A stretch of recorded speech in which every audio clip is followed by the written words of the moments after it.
नमस्कार जय जगन्नाथ देशी नारायण ब्लॉग को आपण स्वागत।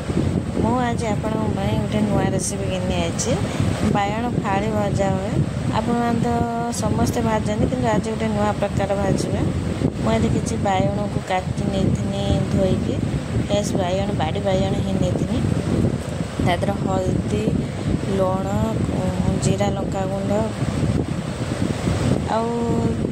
आदि आपण मानक किसी चाट फाट मसला थी पकेबे ताटा स्वादटा बहुत भल आसो सब देकी भल भाव गोल नहीं देखो मुझे गोटे गोटे करके सब पकईदेनी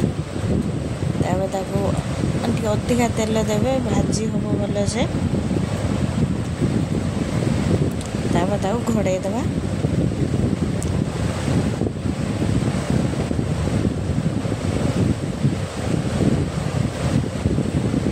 आसला गोटे साइड आ गोटे साइड नौटे दबा टे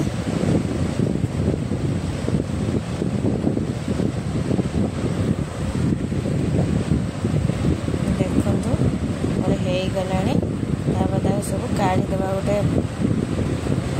खाली जगह गोटे काढ़ीदे देख मैंने सुंदर आई सांग मैंने कर देखिए बहुत टेस्ट लगे।